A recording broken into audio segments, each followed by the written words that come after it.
Hey guys, D. Allen here with Women Throwing Leather. The rumors are flying once again about the once queen of the UFC, Ronda Rousey. Now, prior to her loss to Holly Holm, Ronda Rousey was one of the most dynamic and dominant fighters in the history of the sport of MMA. Not the most dominant. That title belongs to Megumi Fujii. 22-0, bitches. Not a typo. 22 consecutive wins. Ronda Rousey versus Cris Cyborg.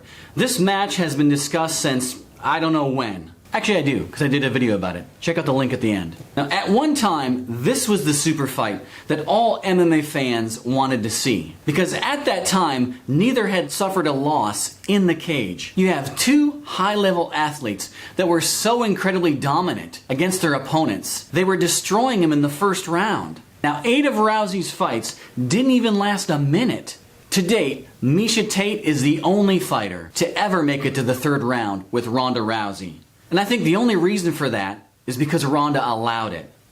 Because going into that fight, Ronda has said that that was the first fight that she realized that she didn't have to finish it in 5 minutes, which is something that she's used to when she was fighting in her judo competitions. Cris Cyborg is arguably the baddest woman on the planet.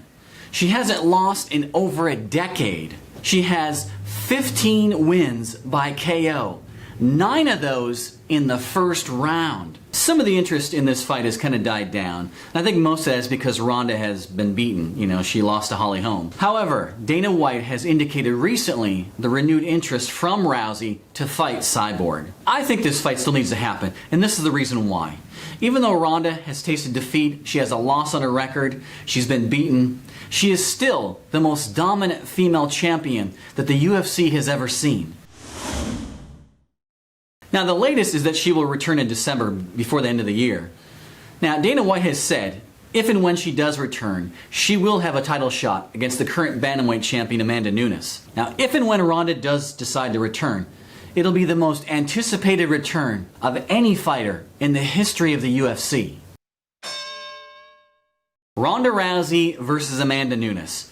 I think this fight is dynamic, I think it's explosive, I think it's an exciting matchup. Now, even though Ronda Rousey's striking has improved over the course of her career, which we've seen exponentially, I think Amanda Nunes is going to have the slight edge. Because as we've seen in Nunes' past fights, she clearly has dangerous knockout power.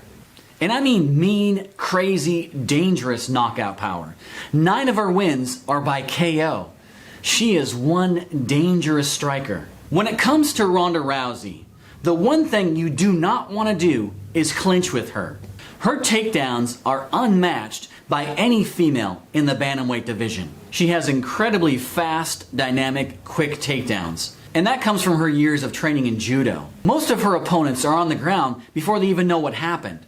Just ask Alexis Davis. 5, 4, 3, 2, 1, 0. She is one of the baddest fighters on the ground.